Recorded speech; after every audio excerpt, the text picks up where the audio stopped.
How's it going, guys? Welcome to Audio Addiction. We have the burden back again. It only took me like just knocking on the door a bunch of times to say let me in to have these guys on, but obviously he can say his name and what he does in the band. I'm Jake. I play guitar and I cry rhythmically. I same. Um, Thank you, Jake, for coming on. Wish I could have gotten the rest of the boys on, but you guys showed up in my live stream of your new album, Terminal. I feel like I'm like one of those talk show host guys. I'm like, here you guys go. It's Terminal. You can buy it From the new now. record, Oh, for the new Terminal. Yeah. yeah. The Burden performing. Yeah. Oh my god. But no, it was great. If you want to check that out, I'll leave a link in the description. I basically it was a cry fest for me. I listened through the entire album again just before we hopped on, and I made it through Cassiar without crying. So I feel like that's a major win for Aw, me. let's go. Though I did shed like one tear, so I feel like that's Okay. I'm still there. I'm still an That's a emo. record. But That's that's a a record. record because that when I first heard Cassiar, I was just like, like I felt Might it. be biased, but I think it's like one of the saddest songs ever. No, it's a very sad song, and like I had like something happen in my life more currently that like makes that song that much worse to listen to now. Uh, Brutal. losing a family member, especially one that's like was super close to me. I felt Yeah. like this song definitely has more of a sentimental value than it already did already. So like Yeah. now I like it's like one of those I have like a tier list of songs that like I can't listen to because I'll just immediately start crying. And I feel like Cassiar is like top 10 worst songs to cry to. It should be on like Hey, Mojo there's top a 10. pun there. You should call it your tier list, but like Oh, that's TEAR. good. I like that. Maybe I'll do it. Oh, that's There a you go. trademark. I've got Trademark. a sad playlist as well. Like, I don't know, sad music hits different. Sad And music even like does with hit different. writing Cassiar, I was like, I just want it to be like really raw and really Oh, sad. Cause there's like the country sad where it's just like sentimental, but they're like, you took your last breath right in there. And it's just so corny. And it's like, that sucks. And I wanted it to really like hit that. Which my family, I'm super glad my family was cool with it too, yeah, yeah, because yeah. it's really personal to them too, but they've embraced the song a lot. Yeah. So I was gonna ask yeah. about that because I feel like that's such a sentimental song that like even for Hmm. me like I said I felt some type of way about it enough to feel very emotional about it listening to the first time, so I can only imagine like when you guys were working on demos and stuff you're just like, bro, this is gonna be a Yeah, cry fest. You ready? Let's go. it was. Yeah, like, so I'll give you kind of the rundown on how that song came to be. Like, it was the start of 2020, and my grandpa wasn't doing good, and he was like fighting for a couple of years with multiple different Mm, things. He lives 12 hours away from me if I was to drive. So that's where the whole 12-hour drive beats goodbyes over the phone yeah. line comes from. And my brother and I went down and went to say kind of our last goodbyes, and he was kind of in a hospital room, kind of quarantined off. This is before COVID and everything, like right before COVID. So I'm grateful that we at least, got Yeah. to see him and stuff. And, he was talkative, but he was clearly like slipping away. My brother and I were driving home, and I just got a weird feeling. So I like texted my mom, it was still there, and I was like, can you, if it's not weird, like record you guys chatting? Because my dad was driving down while I was driving home. Ah, okay. And yeah, and I was like, I'd love to like write a song about Grandpa eventually, and would love to, use some of his voice clips. And she's like, "Yeah, sure, I gotcha." So she did. He used to always say, "I love you to pieces." So I'm like, "Can you Oh. make sure to like record that?" Him saying that. So, my dad went down that night, had his visit with him, and he ended up passing like 3 hours after those clips were recorded. Yeah. Oh. So crazy, man. But so I sat on those voice clips for a while. I actually pulled them from about a 30-minute like just voice memo that my mom had sent me. Wow, okay. And my mom was going to spread his ashes. She went all badass, and my grandmother passed like years ago too. So she took both their ashes, and her sisters went to the Grand Canyon. and spread it. Yeah, which you're not supposed to do. That's a Yes, no-no. that's a But that's a not good. Yeah. Can't but condone that, they were but like, "Fuck y'all." So that's where the whole bridge from the canyon to the clouds comes from. So I'm like, okay, stop procrastinating. I'm gonna write this song. So I wrote it, and it was like really emo and really sad. So it's like, my family gonna like this, you know? yeah. So I like warned them, and I sent them the demo, and her and her sisters listened to the demo as they went to spread the ashes, um, Oh which was man. cool because it was kind of like like I could do that for them, which Yeah. is it's weird having this like I don't want to say talent, but like where you Yeah, you're can write talented. songs and well, thank you. But like, not everyone can just write songs and stuff. So Sure. to them it was like a really special thing that they had that song. And then yeah, I remember I sent it to the band, the demo. I kind of just workshopped it alone. And it didn't have the heavy ending yet, but Rob listened to it a couple days later. It was kind of radio silence. I'm like, do they fucking hate it? Like, what's going on here? And then Rob just texted me out of the blue a couple days later, and he's like, "Fuck you, I'm mad at you." And I'm like, "What's up?" And I'm like, "What did I do?" And he's like, "I'm crying on my kitchen floor right now, you asshole." So he finally listened to Cassiar, and Oh. we have like an internal try not to cry challenge with I Cassiar. broke that.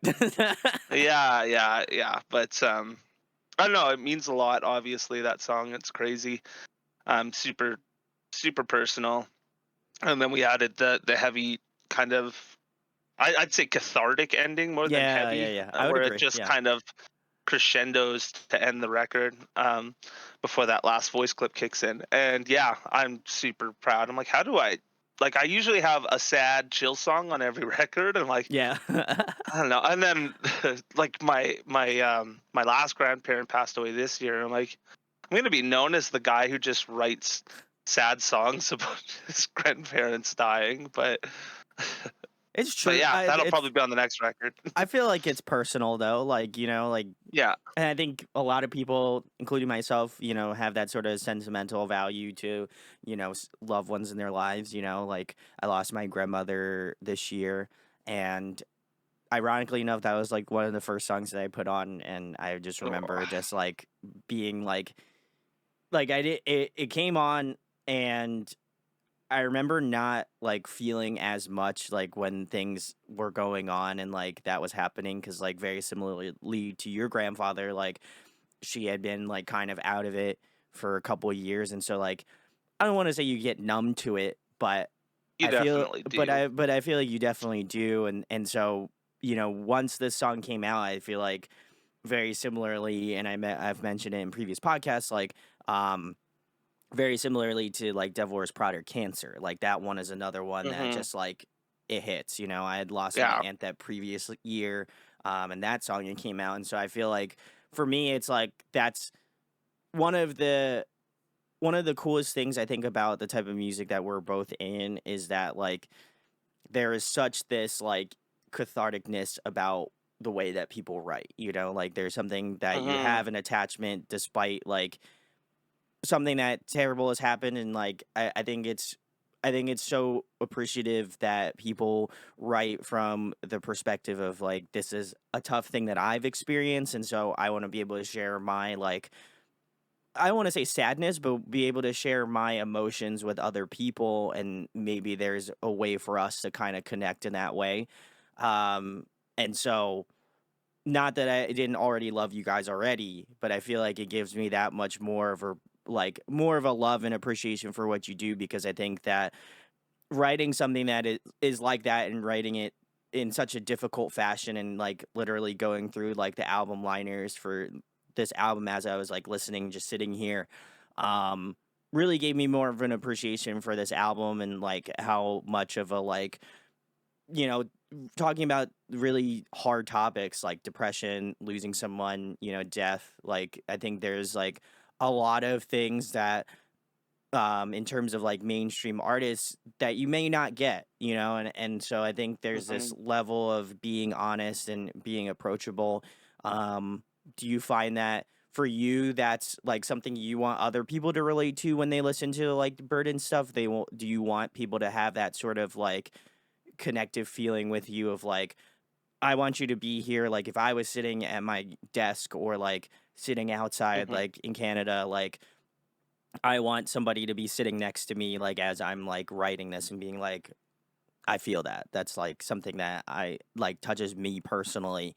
Or do you feel like it's more of kind of a combination of like, I want to write it because it's a release for me, and also I hope someone else gets something out of it? Yeah, I think it's a combination of the both of Okay. them because I don't know when it comes to music, and I think you nailed it with our genre and like kind of scene we're in. Hmm. There's so much forgiveness, and it's funny. It never used to be this way because it used to be very genre elitist, Yeah. snobbiness, you know. Yeah. But like, but I guess there's always been that element of, post-hardcore and metalcore in general Hmm. has a lot of forgiveness and a massive spectrum of what's considered that genre. So like what I love about the music that we get to create is I can put a song like Cassie on the same record as like Le Fin du Monde or Yeah. Stardust Oblivion or Deathbed Daydream, like they're completely different songs. Like I remember listening to like my first kind of post-hardcore records, and you go to like from one song to the next, and these were like LimeWire days. So like Oh, it's a crapshoot, right? Like yeah. you're Oh, like, yeah. I don't know, this says it's this song. And it would be the right song, but it just felt like such a different band, like Oh, yeah. Dear Diary by From First to Last comes to mind, where Woo. it's like there's some songs that just don't feel like the same band, because there'd be like acoustic ballads and like Yeah. classical guitar next to like a song about the Wild West, so like it's just fun. But like it's going back to your question about like kind of I guess the release of songwriting, like I obsess over every lyric, and that's Yeah. probably the longest process when it comes to writing the songs is putting the lyrics to them. Because like live, I don't play guitar; I just do vocals. Mhm. But we kind of like write the instrumentals, and then I put the vocals to them after. So it usually just starts with gibberish, and then I come up with real words. You should just leave the But like, gibberish in one time. Just see if you can right? like catch everyone. You're like blah blah blah blah. It's Blah. funny because like sometimes like I just I don't know, freestyle lyrics on top, like of like, okay, this is the vibe I'm going for. I So got like you. Okay. they'll be real words, but they don't make sense if I was to write them down. It's like Chat Because I don't GPT like writing. doing yeah, like I don't like doing like I know some bands do like they'll just be like "Do, do, do, do, do, do, do, do, do, do, do, Oh, do, do, like do." don't I like need to like yeah. actually use words I like got you. because I can't be emotional with doo doo doos and um, but yeah, like when it comes to like the lyrics, like I'm the guy who likes to read the liner notes and read the lyrics and follow along and kind of draw my conclusions on what the lines mean. And sometimes when I'm writing lyrics, I'll be like super inspired by another song, and I'm like, I want to write a line that makes me feel like that line Mhm. from this song made me feel. So like I think like the English language is so cool on what you can do because you can say one thing a million different ways. Oh yeah. More artistic and poetic, or more straight to the point, and both have their time and place. So that's always the funnest part for me, and it's always the biggest challenge because it's always like, shit, man, I gotta do this for like what 13 songs, like. But it's also like super, I don't know, gratifying when it's all done, and you're like, I'm proud of this. I don't feel like I put in some cheesy one-liner because I couldn't figure something out. Yeah, I will So yeah, say go on ahead, Jake, sorry. I was just gonna say like definitely like right from a listener perspective because I want people to pull from the songs like Sure, I've yeah. pulled from songs I've loved, because I find that so important when it comes to listening to music. I feel like you Now you find that go ahead.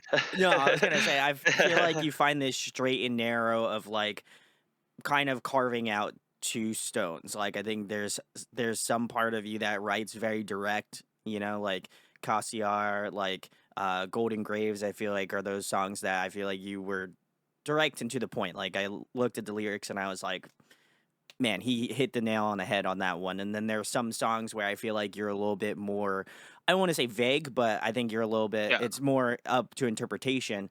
And so I think you find that way of like where the songs need to be direct, you're fully direct. And then I think in sometimes where it's like, "Oh, okay, I can use a little bit more liberties, I can play with words a little bit more. I like the fact that you can be so versatile in either facet where if I need something to speak to me in a certain way, I'll just go for the direct songs. And then I feel like if it's a little bit more like I want to leave it up to my own interpretation of where I feel like the lyrics are or where what they talk about, then like I'll go to like, some other songs like off the album. So I think for me, it's been a nice kind of like interesting listen where again, having the album like notes and stuff like that has been great and being able to kind of do that again, that makes me a super huge music nerd and I don't really care because if you know the channel for as long as I've been doing it for, I'm a huge music nerd. So but I love it. It's great. And also, you guys signed to Open Years Records, which big congrats. I think I said it in the Deathbed Daydream reaction video. So big kudos Yeah. to that. How did that come to be? I'm always curious. I've had a lot of Open Your Ears artists on the show. Some that were on sign, some that weren't signed before that I've had on, and then wind up signing to that label. Yeah. So how did that kind of come to be, and how did you guys get in contact with them, or did they contact you, or what happened? Pretty much. Yeah, they contacted us. Oh, okay. It's so funny, like when you're a kid, the dream is to get signed and do all that, right? And like not to say that we're not like a serious band anymore, but we're I've got a mortgage, I've got a kid, Rob has a kid. Yeah, Like we all have yeah. like adult responsibilities. We're not kids working retail waiting for our next tour. So it's like when you stop trying, things like happen, and I think Yeah. that's true in many like areas of life. If you try to force something, it's not going to happen as like organically as it can Sure, if you yeah. just kind of let it come to you. So that's kind of what happened. The album was originally an EP, like that. 5 of the songs have been done pretty much. Like, dude, we had demos the last time we talked to you for a Yeah, good in chunk of them. 2020. Yeah, I remember that. You're like, I Yeah, didn't that know was like the start of the pandemic. It doesn't feel that long because like that album Sure. stream that you did, we were all kind of hanging there, so it kind of felt like that was like, That was kind it. of like we were on the show, but like we Yeah. weren't at all. So, but yeah, holy, it's been 3.5 years. But yeah, we had a good chunk of the songs. I think it was trying to think of not the demo names, the real Yeah, titles. Like yeah. we had Deathbed Daydream done. We had Vertigo Reverie done. Oh, wow, Park Notes okay. Eulogy and Golden Graves. And then there was the Ad Meliora, the interlude. All those were supposed Yeah. to be like a 5-song EP. We had it done, Wow. pretty much done. Ross had already recorded bass. I recorded the guitar parts and vocal parts for all of it. You guys. It wasn't Oh, mixed and stuff. We actually had an old mix. We were going to release Spark Notes Eulogy as a single like 2 years ago. But wow. then as soon as we were ready to like, kind of release it is when Open Years had hit us up. So we're like, oh crap, okay. So they kind of met us through mutual friends. There's that Lead Singer Syndrome podcast that King Yeah. Told does. Yeah. Yeah, and there's kind of like a community there. Open Years kind of hangs out in that community as well. And I want to shout out. We got a friend slash fan. His name's Wayne. He's super cool. He has a burn tattoo actually. Oh, sick. Super cool guy. But he's really good friends with one of the kind of the A&R guys, Neil, over at Open Years, and he's like, "When are you signing Jake's band?" And he kept bugging them, and then That's they a were move. like, "Yeah, yeah," and they hadn't signed any Canadian artists, so it was kind of like, "How do we make it work?" So we hopped on calls and kind of talked about the ins and outs of what it would look like, and they sent us an offer that just made sense to go with it. So yeah, we ended up, but they're like, we don't want to do an EP. We want to do like a full length. We're like, well, that's music to our ears. Because honestly, the biggest barrier as a band, like I know full lengths aren't the smartest thing to do as a band these days in a lot Yeah, of ways unfortunately. because it's just like, yeah, people don't listen. But the art of the album is really important to us. Even if I'm like that's the thing, like with the Burden and all of us, like, we're like, let's just write an album we like, and if other people like it, then cool. Then that's all that better. But yeah, so with Open Your Ears, we ended up just marathoning. This was like October 2021, I would say, Ooh. that this had all kind of started. We signed in February. We signed all the documents, but it was kind of all in motion at that point in October. So they were like, yeah, like let's write a record. So Devin and I started writing like crazy, like writing the rest of the songs for the album within like a 4-month period. Oh, But I'm so stoked because like some of those are my favorite songs. Like I remember we did Losing Your Exterior. yeah. Oh, Right man. after that, we did trying to think of the real names. Terrible Fate, that was one that we Terrible were like, Fate, yeah. holy shit, when we wrote that. And Sparkle Motion, all that jazz. Lightbulb Mouth Treasure. And those songs wouldn't have happened if the label wasn't like, let's do a record. So Yeah. that gets me pretty hyped that happened. And then yeah, after we signed, we went down to Kelowna, which is about an 8-hour drive away, and recorded the record with Jordan Chase. And it's funny because Ross got COVID like 2 days into recording, and this is still like peak pandemic. And so Ross got to sit in an Airbnb while we recorded the record, but he got like half of it done already at that point. So Oh my the God. poor, the poor guy. Yeah, but yeah, it was a whirlwind of recording, literally like 14-hour days. Whew. Like, yeah, it was fun though. I think, like I said, and I'm pretty sure I said this in my review, but I think this is your best work to date, like hands down. Oh, thanks, man. I'll go back. When it released, I probably had listened to it at least 5 times, like a day, probably, and it's gonna be on That's my. I think cool. it's gonna be up there on my Spotify end of the year. I mean, obviously, I picked it up on vinyl. You guys can pick it up on You vinyl. rock. Link below.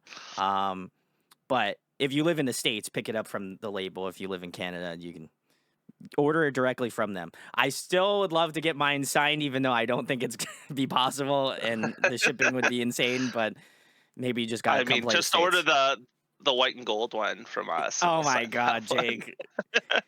I'll buy a shirt from you guys. I have a ton of There you go. shirts from you, but the new ones are rad, so maybe I'll have to do that. Thanks, dude. But honestly, it's so cool, and like I was so pumped because like again, I've had you guys on since like I don't even know how It long was we've been Presence friends for. of Past Tense. Presents of past tense, We yes. just released that the first time we came on. Woo! Yeah, Yeah, so like that's crazy. I'm an OGer, and You are. Yeah. for me it's like I always love seeing my friends like get signed or do something big or signed to like get on a big tour or like something like that, and like to me it's like I have this special like appreciation. Not that I feel like I'm above anybody else by any stretch, but like No. I think for me it's like I know how hard you guys have worked to do what you need to do as a band, and so like it's almost like an instant gratification thing where I'm like, "Fuck yeah, that's awesome! Like that's so sick. They're doing it, and like that Open Years Records is so cool with you guys. Just doing what you want to do, and that's kind of what I've heard from a lot of the bands that I've had on that are signed to them. So it's good to know that there like so many great labels out there that are just like more aligned with like we don't care what you do essentially, but like we want to make sure that your art gets out there. And I think that that's like a super super important thing in as you mentioned, Jake, just like having bands be like, I need to release a single every so couple months, and then we got to put it into an EP, and like the next thing we have to work on is the next thing, and like it almost feels like a rat race almost. It's just like where you're just like, I have to release the next thing. I have to release the next thing. I have to release the next thing. And it's just like, to me, it's sad because like I'm old. Obviously, I pick up records like that. To me, is like, I'm always going to buy records. If I see a full length, I'm going to buy a full length. Like if I'm going to see an EP, I'm going to buy the EP. Like, I'm very like the tangible aspect of things. I love having it. Um, but I also feel like I love seeing like the art. Like, I think it's like, I kind of attribute to like if you watch a Netflix series and you only watch like episode 1 and the last episode, there's so much shit that happens in between that you'll never know Hmm. because you're just too focused on what happened at the beginning and how did we get to the Yeah. end. And like that kind of hurts me as a listener and again, it's maybe me like No, shaking my I'm fist at with the you. sky, but like it feels that way. And so like, did you guys kind of go into Terminal thinking like we need to? Because you said it was going to be an EP prior, so did you guys Yeah. kind of just like be like we have to kind of keep a same sort of theme, or what was kind of the thought process behind like when you guys originally were like we're doing the full length, so like what kind of things did you wanna delve into that maybe you hadn't in the EP? Or Yeah. tentative EP, sorry. Yeah. Well, we kind of like we wanted to be super ambitious, but then I realized it's just not how I write. When we had the EP, we talked about like keeping the EP as it is and then writing a second EP. We had a really cool idea, and I wish we could have done it. Oh. Um, where we were gonna do two EPs, but not tell anyone that together they make an album. So if you Oh, put them that would've back to been back, sick, yeah. so Golden Graves, like the whole concept of Golden Graves was kind of like, um, I don't know, when you're stuck in that depressive rut and maybe like the suicidal ideations, and then realizing that you don't want to die in the end of it. So there's that part where it's like, please just wake me up. Oh God, when will it end? Yeah. I had a concept that I thought would be really cool where at the end the character wakes up and has a new appreciation on life. So I kind of wanted to do like a death EP and a life EP and put them together and make That'd be like sick. a secret album out of it, where we could press it on one vinyl and then people kind of clue in like, whoa, Yeah, the this is a correlation, record. yeah. Yeah, yeah, they kind of are just, yeah, one and the same. But as we started writing the songs and working out track listing, it just made a lot more sense to not try to force the whole concept thing to, I don't know, like stroke our egos to be like, we did it. Look at how cool we are. Because there's a lot of like, I don't know, you're an artist, you know how it is, Yeah. where it's like, am I doing this because I think it would be cool or because it actually like makes sense to do it, Yeah. Like, so yeah, when it came to like, I think it really came together when we had all the songs because it was a really weird process with like Sinking Feeling. We would jam, we would write out riff ideas and basic structures of the songs, then Mhm. would workshop them kind of individually. But for this record, like a lot of it was Devin sends me drum parts, I write riffs on top of them, we kind of work out a song, bring it to the band. What do we think? So it didn't feel like going back to like our first record, Modern Disease, where we would like write, oh, and then we'll hold out this chord and the Yeah. feedback will build, and then that's in the same key as the next song, and And then then it'll we'll be like, like like so yeah. where like, attachment wise, we're very like, oh, this is an album on our older stuff. And then with this one, it doesn't feel that way anymore now that like the bias is kind of Yeah. expired. But like, when we were writing it, there's times where I'm like, is this an album or is it just a collection of songs? Because like you said with I guess the whole state of the industry right now, the art of the album is dying. And to Oh, me, it's like, dead, I would say. oh yeah. I would say it's Yeah. dead for sure, I'd like say our genres are the ones that are still kind of beating it to death, which I'm very happy about. Yeah, yeah, holding the flag yeah, of, like, being like, yeah, "We're yeah, gonna stick on this hill for as long as yeah, we yeah, can." yeah, yeah. Because well, the thing is like some of my favorite songs, even on our record, are the deep cuts, are the ones that Agreed. aren't Oh, yeah. the singles. So I think the dangerous side of living in the singles culture, or hey, we're gonna just write a bunch of songs and then call it an EP once we like released 4 out of 5 of them, and then they don't have that journey that an album or like a cohesive EP Oh, have, yeah. where it's like, I mean, I'm sure you notice like on our record we have these like transitions song to song. Yeah. Like we want to like make it so you could listen to a song from the album, or if you really want to go through the journey of the record, there's like a reward to it. There's boom, It's a next song, and it completion just bonus. feels, yeah, absolutely. So it's just like you said with like Netflix series or even like taking it to like video games. It's like, you know, if you listen to the whole album, it's like playing the game start to finish, completionist bonus. Yeah. If you're listening to it on shuffle or one song here or there, it's like you're skipping the cutscenes and missing the story and the whole Yeah. thing, right? Yeah. So yeah, so when it comes to that, like it's really important to us to like do that for a record and have that journey. So Yeah. No, I think it brings a lot. I think it brings a lot more out of it. Like there are like they again, you guys can watch me go through the entirety of the album, but like it to me was like some of the puzzle pieces that I heard from the singles. Like I love being able to play like a mental game with myself and be like, okay, these are the singles they release. Obviously, they feel like these are the best representation of what the album is going to sound like or what they feel like you should get out of it, right? And Mhm. I always try to figure out like where is it gonna go? What are we trying to hit? Like what are we topic wise? What are we hitting? And like with all the singles, I was like, this is great already. Like I could listen to the singles all day, every day for the rest of my life. But truly, I felt like again, as you said, Jake, just the deep cuts, like, you know, Golden Graves was a fantastic one. Again, Cassiar, I know we keep mentioning it a lot, but like Mhm. truly just a Could never be monumental singles. Yeah. a monumental finish to the album, right? And I think like you're never I feel like you will never really appreciate an album if you don't fully listen to it from front to back. Like I talked about this in like a previous podcast episode, but like I was never really the biggest fan of Olivia Rodrigo, but one of my old coworkers was like, "You should check out her new album." And I said, which is funny because he listens to like death metal and then listens to Mhm. Olivia Rodrigo, which is kudos to him. Good. Yeah. What range, right?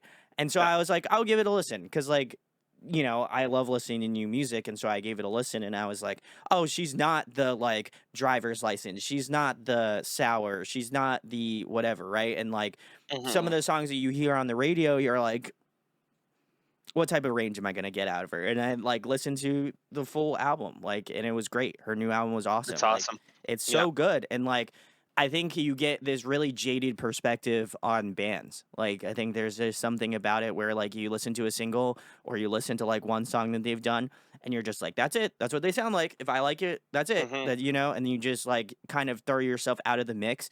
And like, I always preface that like the singles like are a good starting point, but I feel like if you truly want to know what a band is, you gotta listen to like the stuff that isn't on a single or an EP, even EPs too. Like I feel like you get a couple songs off the EP, and you're like, okay, am I feeling this? Am I not? Like, and then listening to some of the songs that weren't, you know, released as singles is probably a good representation of what they truly sound like versus like, okay, I've heard Holy Roller like 70,000 times. Like, that's a Mhm. great song, don't get me wrong, you know, good stupid gym record.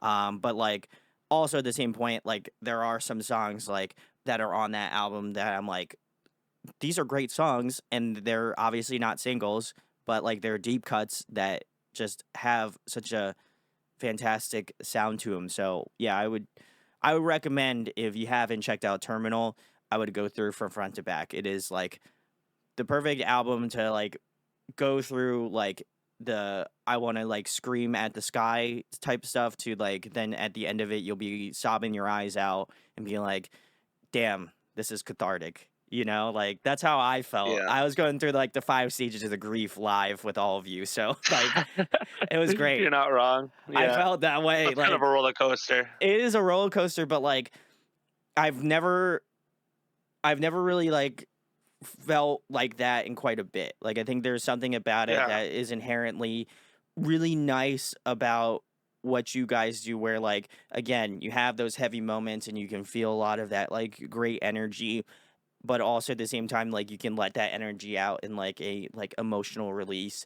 And so that's kind of what drives me and kind of makes me find these more curated artists because I think it's something really special about this genre that I'll probably never stop listening to is that like I know I can listen to this album multiple times this year and I know that in a couple years I'll probably still be listening to this album. You know, there's something about it that is like transcendent to me that I really enjoy and I even go back and listen to some older Burden stuff, you know. So like it's nice to know that like it almost offers like this really odd like time capsule sort of thing where you're like, oh wow, okay, this is great. Like I love that you can have something so emotive, whether it be like from an angry, like just like raw sort of energy side of Mm-hmm. thing, and like again having the emotional songs. Like I love off of your previous album is like I think it's 2913, the last song off Oh, the 2793. Yeah. 2793. I Yeah. can't number, but Yeah.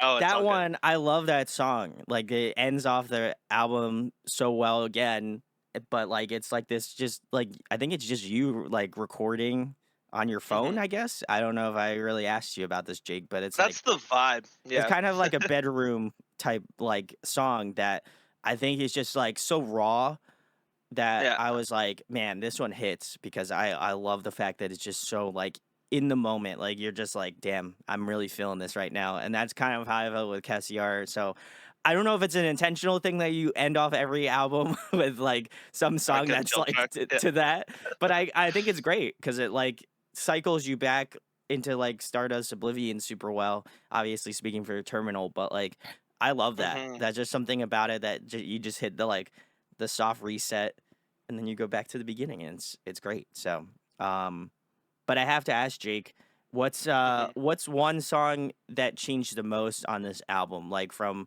early demo stages to now, like what is one that like arguably you feel like kind of like changed the most from pre-pro to the final product? That's a good question. It's like such a blur because like especially for the songs after the EP After the songs, P like because it songs, was yeah. just so You're rapid just like, fire. ah. Probably Lightbulb Mouth Treasure. Ooh, okay. Like the structure of that song, I'd say like the first verse and chorus kind of stayed the same, but then like we had to workshop the second verse a lot. The bridge used to be completely different. That whole outro part with Charles didn't exist. And then I remember I was just kind of like picking that chord, that do do do do do do do do do do do do do do, and there's that cool little bass part that comes in. Um, but that whole part didn't exist, and then yeah, Devin and I were just kind of on a writing session, and that came, and I was like, ooh, what if we did kind of like a under oath bridgey part there, Yeah, and yeah, just yeah. kind of let it vibe and like.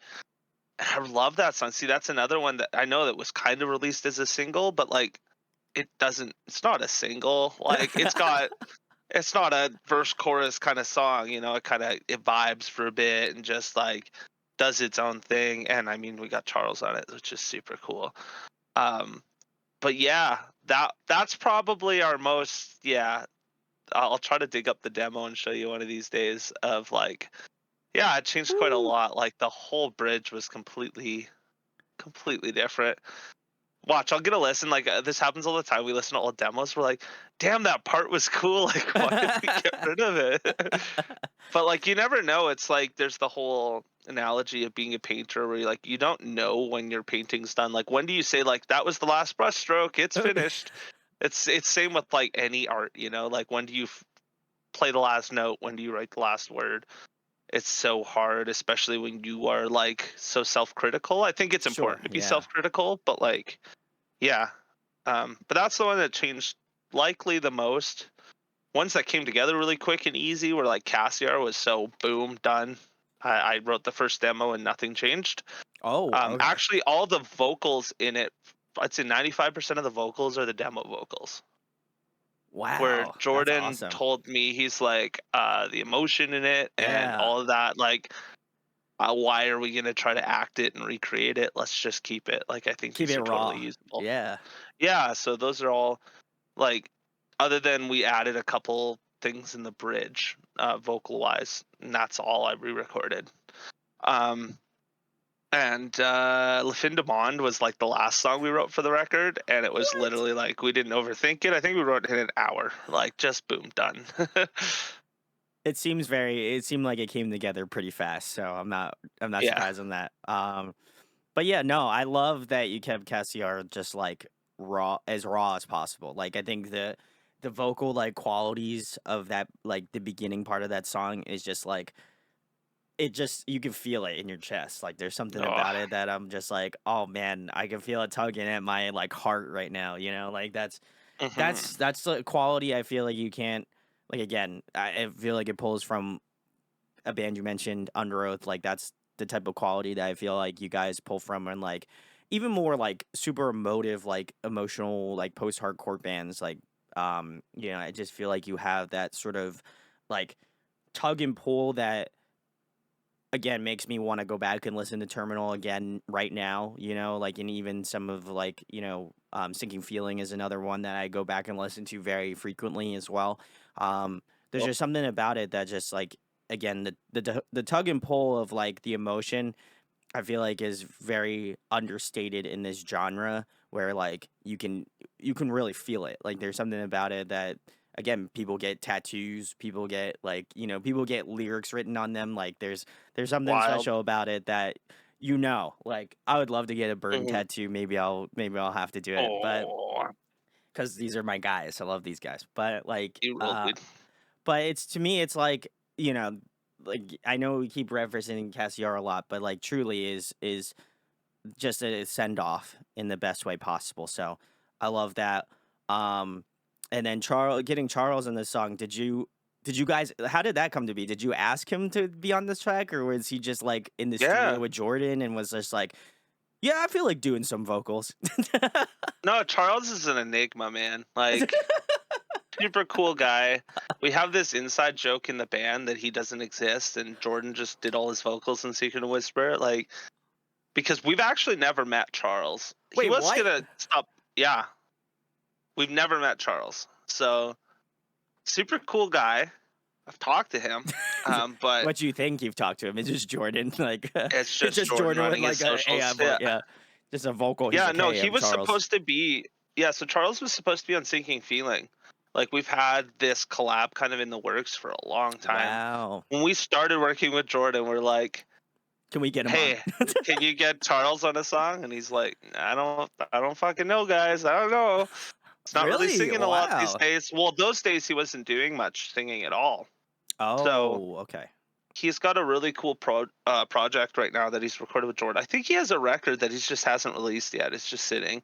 It's called Skateboard Dinosaur. Is this project that's really cool. Hell yeah. Um, and I know that they're like they've demoed Secret and Whisper stuff, so like they're kind of like doing things again. Like he's singing again. So he started recording the Skateboard Dinosaur stuff while we were doing Sinking Feeling, and he was gonna do Paler Shade. He was gonna be on Paler Shade. Oh, that would have been wildly good. Yeah, so I Oh honestly man. wrote that whole Paler Shade part that, well, I've been thinking about way I've been Paler Shade of Oh man, blue. that would have been That whole so part sick. I wrote with Charles's vocals in mind. Oh. And yeah, it just kind of did like deadlines were getting too close, and he's like, "Sorry guys, I don't know if I can make it work this time." So it was really close that time. And then as soon as this record, we're like, shit, what song would fit him? Like, because we really wanted him. He was like a dream collab. Like with us and the people we want to collab with, it's not so much of a hey, I want to clickbait like Kellen Quinn. Like that's like Yeah. feels so impersonal, you know? Like I'd rather get someone who's like an obscure scene Artist, yeah. reference. Yeah, yeah, that like just feels right, you know, that doesn't feel like a hey, we're trying to cash in and get Caleb Shomo or something. Like amazing artists, but like, you know, they've done many features Yeah, I was or gonna it's say, just, yeah. hey, give me a paycheck and I'll do it for you. Um, I don't want it to do that because then that just feels like we're just paying someone to like us, you know? Sure, yeah. um, yeah, but so yeah, this time around we had Lightbulb, and in the studio we told Jordan we're gonna get Charles on this. He's like, okay, I'll see what I can do. And actually, Charles had agreed. We had chatted with him, and I left that whole part blank because I thought the cool thing is like as an artist, I think if somebody wanted a Jake Lexon feature, they wouldn't want to write my part and then say, just do this. Yeah, Like they want to hear you me would do want them what I yeah. do. Exactly. Right. Yeah. Because yeah, I mean, so it was very different than how Paler Shade came to be. He just wrote and he's got a lyrical style that I could never write. Like it's just very abstract, weird, wild. Yeah. And yeah, there was times where like, is this happening? Is it not? And then Jordan just sends us this clip of it, and we're like, "Oh my god!" Oh, that's He so sent us a sick. video. So you know what? Charles is on the video, so I guess Charles does exist. Of him in the studio, and they were recording it. They were watching. It's funny because they were watching Donnie Darko while they were doing it, and there's a Oh, that's lot of Donnie sick. Darko references on the record. So, but yeah, that I'm super stoked on how that came to be, Yeah, it and was so sick. that actually happened. It was so cool. Obviously, big Secret and Whisper fan. If you have, that's an OG of OG bands. So if you haven't checked them out, go show them some love. But Hell yeah, yeah, it was sick hearing him on it. Just like mixed with your vocal styling as well. I was just like, give the man the kudos. Like that was so sick. yeah. So definitely excited for who you have next because, like I said, in Singing Feeling, you had a couple collabs as well. So um, if I Yeah, have to insert my opinion, I know you referenced them in your album liner notes, but I would love to see you do a collab with Jenna from Costin. I feel like that would oh, be that would be you sick. and Yeah, Jenna. I feel like that would be. I would be on board with that. So Jenna, if you're watching this part, I'm gonna tag you in I'm this sure we bit. can make that Let's do happen. it. Yeah, That would be sick. I'd love. Listen, I'm a sucker for male female like vocal like harmonies like collabs. There's just yeah. something about it that just just innately just makes me excited. So I feel like if I had to We've put been my playing shows with Jenna since like 2017. So she's got a great voice, so I feel like yeah, she's incredible. I would be so on board with that. And obviously I've had Costin on a bunch and like previous Cool. stuff that she's been in, and I Yeah, basically am a BCer now. So you're welcome, guys. yeah. You know what's funny? We call the genre that we're in because our scene, our Western Canada scene, is so BC core, like. No, we call it Jordcore because he records all the short good core. bands. Yeah, yeah. So we call it Jordcore, and like sometimes all of us will be playing a show like It's together. the Jort Actually, core. we played a show in Kelowna, and it was us, Arlo Wells, which is another Yep. sick band. Shout outs. Uh, Had them Shout on. outs, love them. And it was Cloaker, which is it's funny Also, because I've had them on the Jordan's right hand man in the studio, Dougie, who Dougie. gave Ross COVID. Oh, Yeah, it's all Dougie's fault. Um, damn. yeah, that's his band, Cloaker. He Yeah. does Cloaker and Stasis. So we call it like the Jordan Case Showcase every time we play shows with all the bands that he records. Yeah, the J Chase Showcase. But yeah, Oh he my god. yeah, we call it Jordcore. But honestly, like we were talking recently, and we're like, man, like Western Canada is so good, and we only really play shows in Western Canada because of our, life and where Yeah. we're at in it. But um, I don't think like we ever play with that stereotypical shitty local band. Like I've been the shitty local band in the past, but like even when I was growing up though, and like once my high school bands were listenable, like the bands we got to play with were insane. Like Western Canada has always had such a really cool music scene.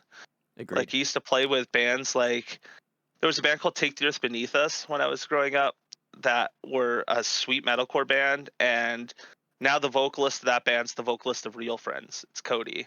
Oh yeah. Oh my god. Yeah. Yeah. Oh, Yeah. that's so sick. Yeah, so there's that. There's like we played with a band called Unicron and Fallen Archaea, and they're now Spirit Box.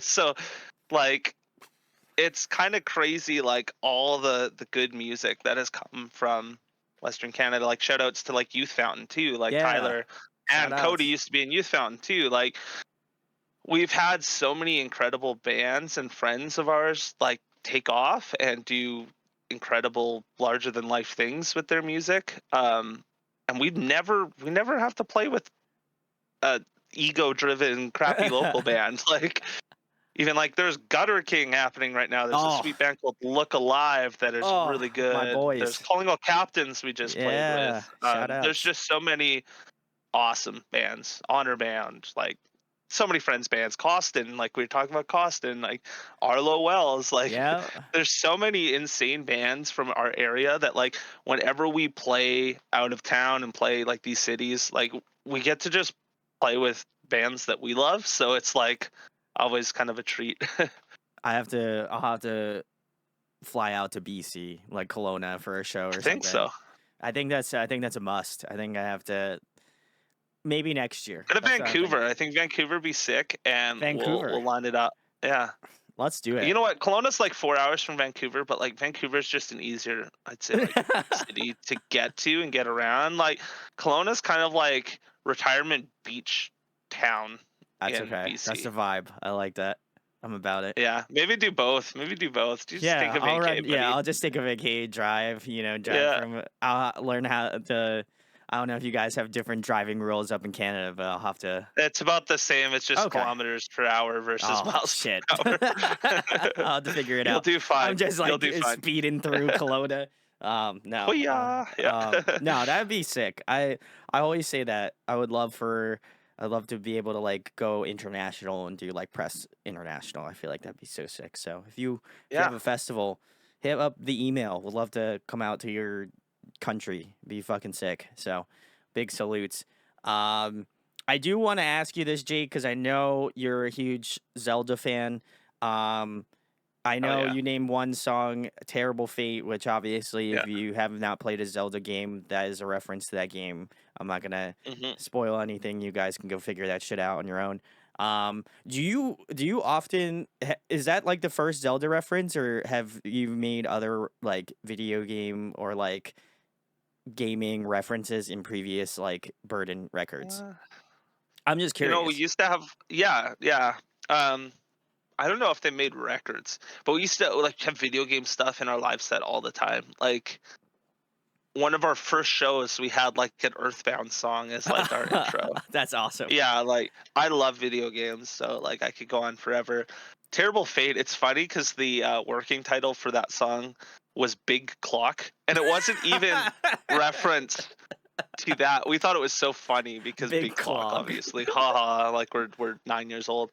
But I had pushed a hotkey. We were recording the demo in Reaper, and I pressed the wrong one, and it brought up this thing that just said Big Clock, and we thought it was the funniest. And Rob's like, you know what game has a big clock in it? And we're like, Majora's Mask.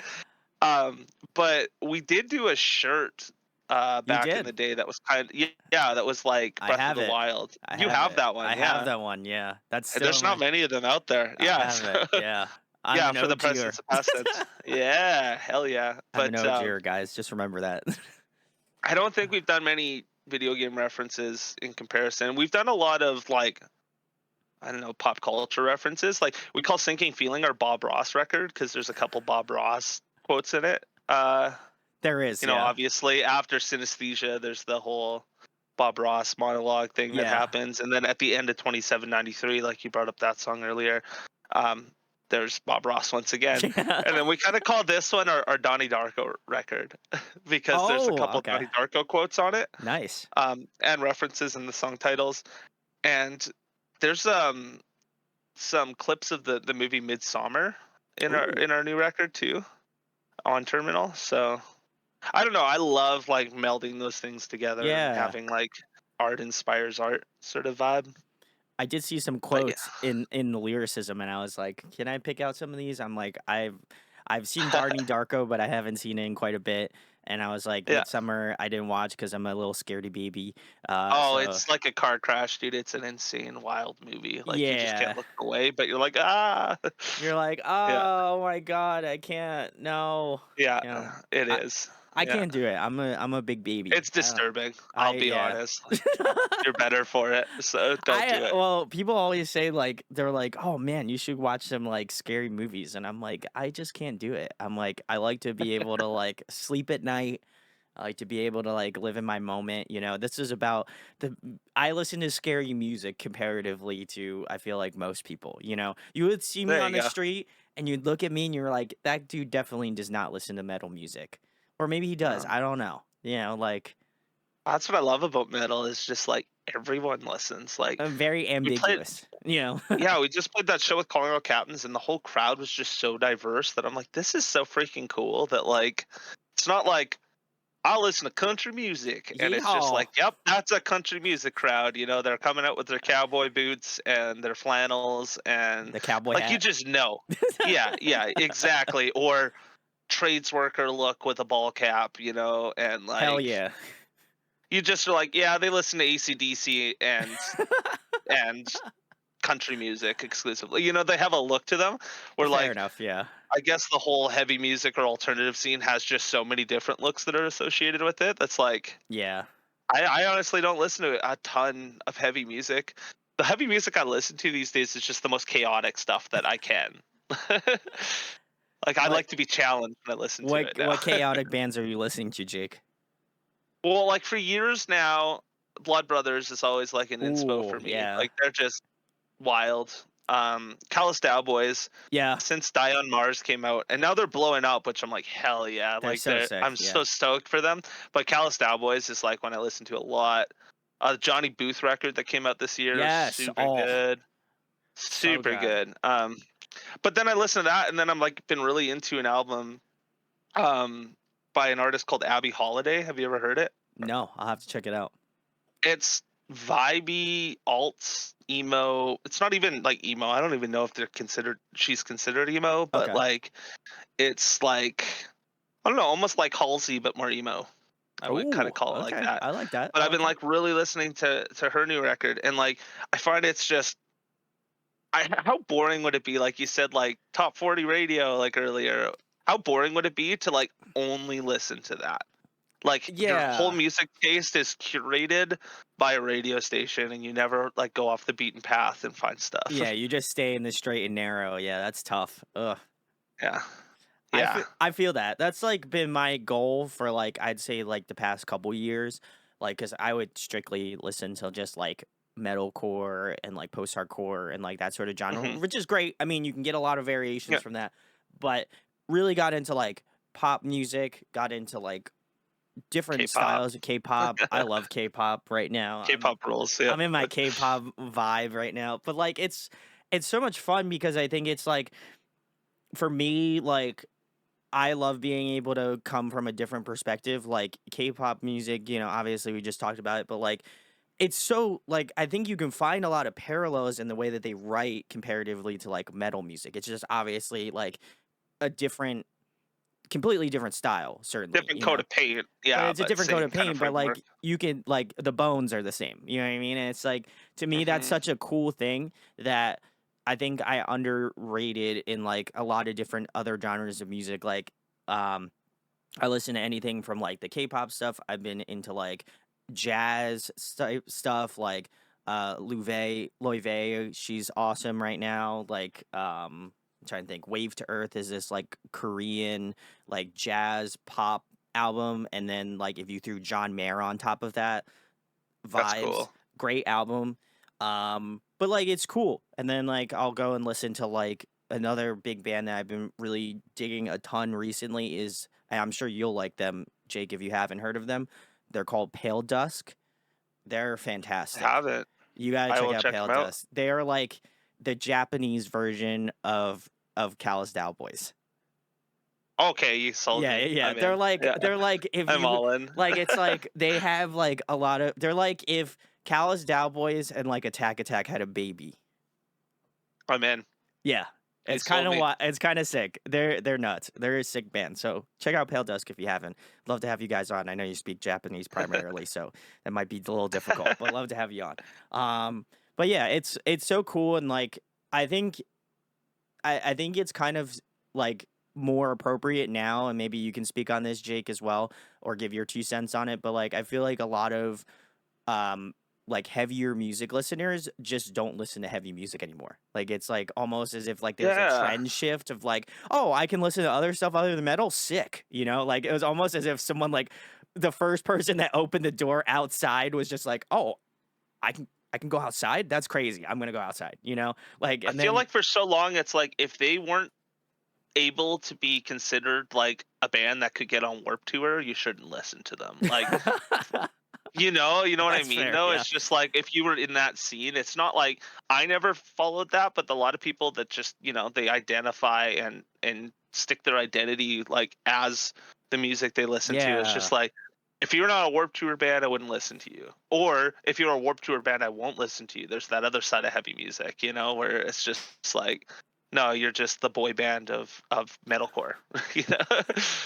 um, but yeah. Oh, sorry, I kind of cut you off there. What were No, you gonna no, say? you're good. I was just gonna say, like, for me, it's like I think I actually love when other artists are just like, yeah, I actually just don't listen to a lot of metal. Like if there's got to be one group that just like stands out to me. Like there's got to be a group that I'm like, oh yeah, they're doing something different. You know what I mean? Like, and that's not Yeah. any diss to bands that are in the genre that just listen to straight metal. Like, go on ahead, you do your thing. Live your life how you want to. But like, I think some of the stuff where like the gray area is like where bands kind of like blend these genres or like do stuff that they're like, I love this influence. I don't know if it's gonna make sense for the genre, but I'm gonna do it anyway because because I feel like I need to do it, right? And like it's so Hmm. cool. Like again, I'll give another shout out to another band, Static Dress. Like they're a Love them. Yeah. fantastic band that I would love to see The Burden and like Static Dress do a tour. That'd be amazing. That would be so Um, cool. but I feel like they blend genres super well. Where like you could blur the line. They could be like a metalcore band. They could be like this really like shoegazy like oddity sort of band, or like they can be heavy. Like there's and a lot of the collabs that they have like on their new Redux thing. Like they've Hmm. had artists from different genres come in and do different things. Like I think there's such a collaborative effort right now in the heavier scene that I am really here for. I think there's been a lot of like cool new resurgence, new blood into the genre, and so I got to give it a lot of appreciation because it's come out with some of like it's hard to keep up with some of the cool stuff that's come out. Like there's just so much Totally. awesome stuff coming out. So I love that. Um but yeah, I wanted to kind of get your take on that, Jake. But wanted to Yeah. ask as well. You did mention this earlier about like bands having that sort of staying power for you. What is kind of would you say is like your Mount Rushmore of bands? Like those bands that like really like shaped your like lyrical writing, your sound, like the way that Hmm. you go about things. Like who are some of those bands that like you got to put on your Mount Rushmore for bands? Find it's tough because it does shift a little bit depending on like the mood or the vibe I'm Sure, going yeah. for. But like Under Oath is just duh. Like I don't listen to them probably as much as I used to, but like clearly, I mean, I see it on Reddit and everything. Like people see the parallels between us and Under Oath, and it's just like that's what I grew up listening to. That's what I still love and listen to, and that's a reference point of is this breakdown good? Does it make me feel like this Yeah. Under Oath breakdown makes me Yeah. feel? So Under Oath's definitely up there. I'd say Bright Eyes is up there, where it's just lyrically and Yeah. like I fucking love that band. And Connor Oberst is an insane lyricist. So Bright Eyes is up there. It's funny, like you asked that, and then I just forget every band that's ever existed in the world. As the Um, typical I mean, happens. it's cheesy, but I gotta say, My Chem. They Yeah. were like one of the first bands, them and like Good Charlotte as a kid, that like got me super into just music and my own thing. They were like the gateway bands into The heavier emo. stuff. Yeah. I got you. Yeah. Yeah, so like I would really say, yeah, My Chem, like Three Cheers is such an amazing record. I mean, obviously Black Parade's unreal. They haven't written a bad record. Like all of their records are so different from one another, but they're so cool. And I think, kind of throw it back to like earlier in the interview when you said, you could listen to just singles and make up your mind. You can't do that with like a band like My Chem because like Yeah. you listen to their records and they are not what you expect at all. They're not the radio singles, they're just all over the place. There's deep cuts all over those Oh, records. for sure. Yeah. Would Yeah, agree. so art And that's probably where my appreciation of like the music as an art and albums as an art came from, is just how well crafted those records are. oh yeah, it's very influential. I think that I would agree because like we're in the same age bracket. So like Yeah. I would say like that's the same for me. Like I appreciate like I'm the type of person that appreciates the art. Like you see like Yeah. first act to final act and you're like, damn, Mhm. this is great. Can we rewind and I can do this again? Like that's awesome. Totally. So yeah, I feel you on that. Who's rounding out the last pick Who's here, Jake? rounding it out? Hmm. This is tough. You got Yeah, it this though. is really tough. You got it. Okay. It's not like I'd say one that really influenced Terminal as a whole. I don't know if they'd be like a mainstay on the Mount Rushmore, but Envy on the Coast, the Lacey Gray record, Oh, is like such a massive inspiration on Terminal. The vocal delivery and all that was so how do I do that? That was Yeah. like a big part of it. So yeah, maybe I'll round it out with some envy on the coast. That's a good choice. I'm more of a low country guy. That one's like I Low love that Country's album. unreal for sure, That's but so I good. don't know, Envy, like that's the cool thing about Envy too, is every one of their releases is so So different. different. Yeah. Especially, going from Lucy Gray to Low Country, which are both phenomenal records. But Lucy Gray speaks to me because it has that emo edge to it, and it Yeah. has the screaminess to it. Versus, I guess, the more rock and roll influence, Yeah. which is amazing on Low Country. But yeah, I what a will band. agree. Lucy Gray is also fantastic. I don't want to discount that record because it's also Yeah. very good as well. But yeah, I started out with Low Country, then went back to Lucy Gray, where I feel like you Guess went it's to what you Lucy Gray start and the with. vice. Yeah, Yeah, yeah, yeah. Yeah, yeah. It's whatever record you start with. yeah. Yeah. It's important to go What through a the what a band. chronological like order. There's something about it that's nice, but Uh-huh. like if you show up and like you're in like album 3, I would highly recommend going back and listening to it. I'm very much Yeah. like again a serial like album listener, so that's maybe Yeah. more of a comment on myself just speaking it out into existence, but I love it. But I have to ask Jake, I know you guys have played some of this stuff from Terminal live. Do you have a Yeah. song that you've been having fun playing live right now that cuz these Yeah. are all obviously as the album's out, but like is there Yeah. any specific one that you're just like, "Damn, this one goes hard live." You're like you have a new appreciation for it. Yeah.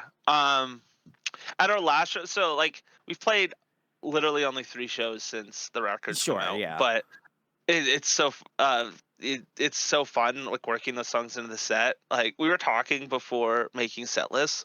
We have 48 recorded songs out. Woo! So it's like, and like, I mean, we're not a headlining band. So like, I mean, even if we do headline, we're playing local shows. So it's like 10 song set. Like we're not going to play an 18 song set and kill ourselves.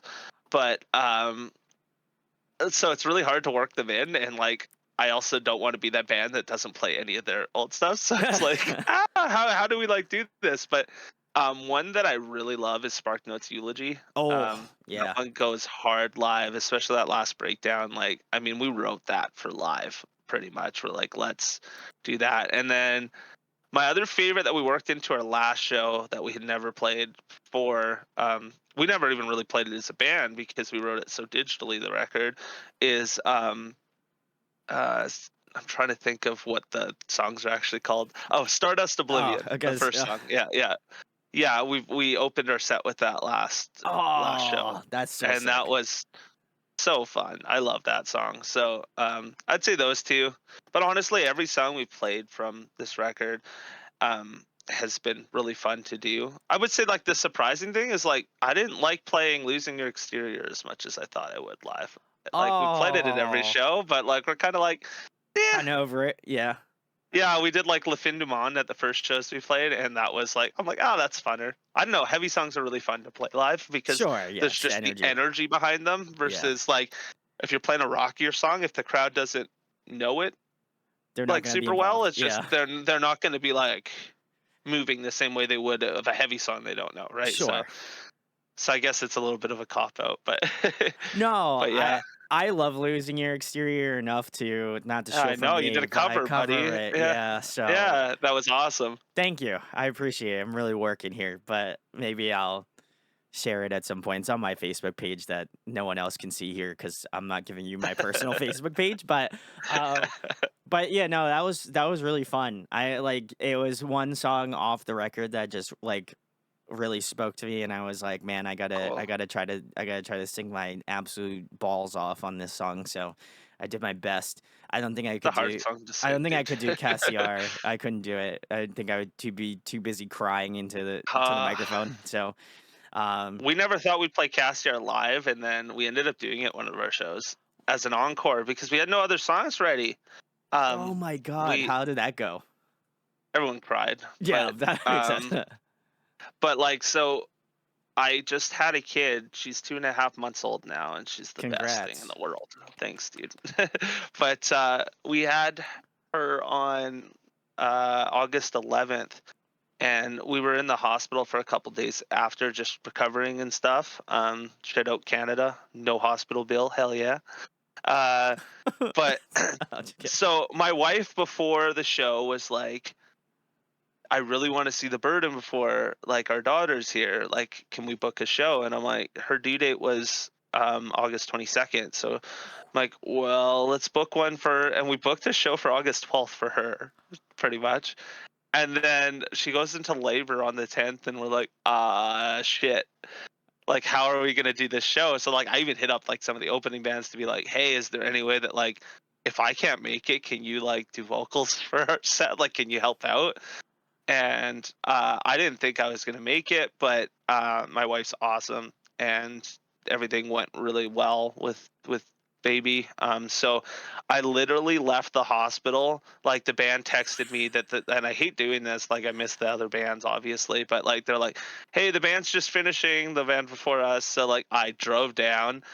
I played our set and then like went back to the hospital to spend it with like my daughter and my wife. So like we didn't have time to really practice all of our, like Yeah. extra stuff and have that ready. So pulled out Cassiar. We didn't do like the heavy ending to it, but like yeah, it was Woo.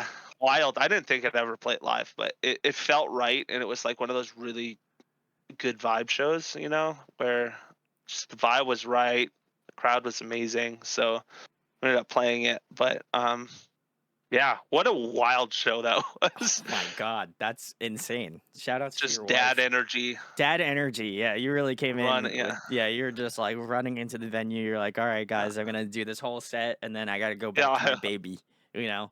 I literally, yeah, literally. Then you ran, like, finished the set out and then you literally ran out the door to the, Got to in your my car car and and then you drove your car and then you went back to the hospital. Yeah. yeah, Oh my God. What a story. That would be, yeah. would have loved to have been a fly on the wall on that show. That would have been amazing. Sure. It was an awesome show. Yeah, for sure. But the scene's like really coming alive in PG again. So That's like great. where we're from. So like yeah, our show with Calling All Captains was incredible. Like it was packed. Which you just really don't see locally here. And there's just so many like fresh faces that I haven't seen at shows before, which was just really cool to see. And I mean, you've been to your fair share of local shows and stuff in I your have, area yeah. too, so you know how it like there's comes in waves. Sometimes there's like you play to 10 people, and then there's sometimes where the venue is packed, and like even the show I played after Emery was born, like we literally it was pretty full, and like we did no promoting.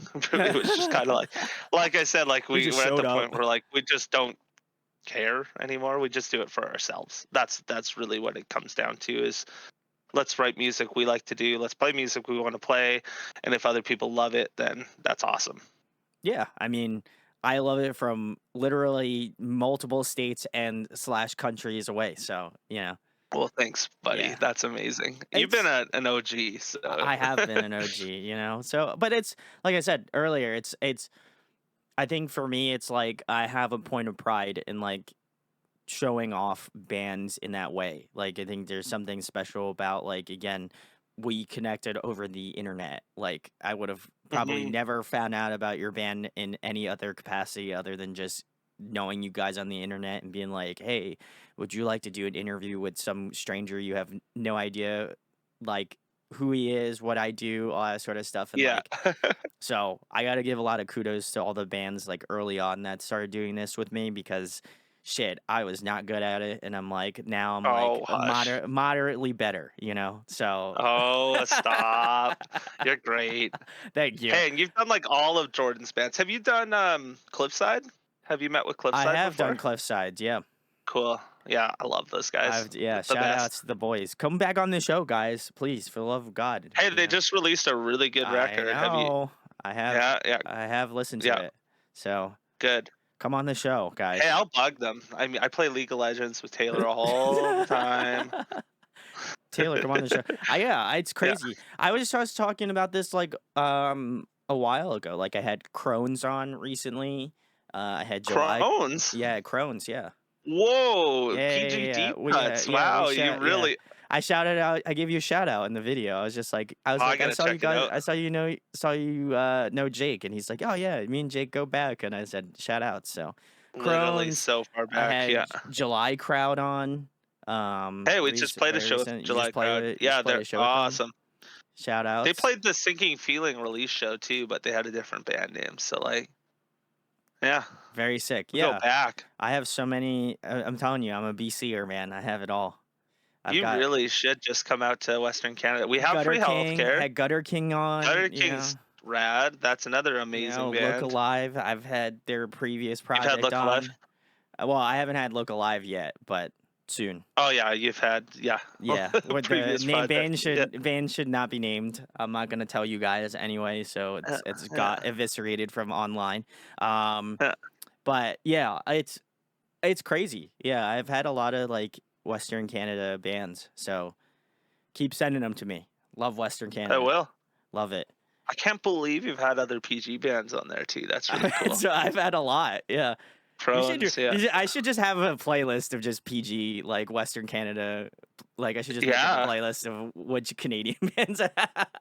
totally, totally. Youth There's a lot of Fountain. good shit I've had here. Youth Yeah. Oh Fountain on yeah, you there. saw Youth Fountain like in person. You Yep. interviewed them, didn't you? Yeah. Tyler. Yeah. Well, Boys. I had the first one was with Cody and Tyler, and then Mhm. I just did one pretty recently with just Tyler. Or not just Yeah. it is Tyler now. Well, he is Youth Fountain He now. is Youth Yeah. Fountain. No, I had him on actually I had Cody and Tyler on twice, and then I had Tyler on very recently. Yeah. When he played with 4 Years Strong. A couple Oh, cool. Yeah, in Philly. So big salutes. Yeah. Yeah. And he's coming back with Story of the Year. Freaking story of the year. Which Yeah, is he's so just sick. leaving on that tour now. Good for him, man. Good for Like, him. it's so cool. Like, literally, his old project, Air Combat, love that band. Which is so funny because Arlo Wells is the other band that came out of Air Combat. So, like, they were in a band together. Will was in Air Combat with Tyler. Love those guys. But we played shows to like 5 people. And he was working Jesus. on Youth Fountain on the side, and I'm like, dude, this is really good. This is sick. It was called Yeah. Bedroom Talk then. Bedroom and Talk, then yep. yeah, and we did like a little leg of shows with them on their I think it was like their first tour that they did, really. One of their first tours. And then they just blew up. Just unbelievable. Good for them. Also, Like, shout outs to Arlo Wells. I'll give a little behind the scenes BTS moment here. So I Okay. had an interview with Arlo Wells. We did it. Yeah. And for whatever reason, my computer is very stupid and it never recorded their end of the audio. So I had to No. scrap it. And I said, hey, I'm totally sorry, guys. We went to go edit this and it has no sound, like at all. So they were Will like, just said The Burden is my favorite band over and over again, I think. So if you want to that just was dub it. He that just wanted over. to he Yeah, wanted yeah. to exit it. He just didn't want to say Yeah, that. what a nice guy. Yeah. But yeah. Arlo Record Wells, if another. you're watching They're this, so come on the good. show. Yeah. We'd love to have you back on. I've asked you to come Yeah. back on, so please respond to me. Senpai notice me, you know. Yeah, I'll no, bug him. I'd love to have Arlo Wells back on. So I felt incredibly terrible after that. So I would love to have them back on. It's been a couple years since we were supposed to do that. So, you know, goes to show how much stuff I do in my in my off time. You really do. You grind, dude. I'm cranking them out. So, but yeah, it's been great. And honestly, again, so stoked that the Burden's doing so well. So, last thing, Jake, big boy question to end out my interviews with.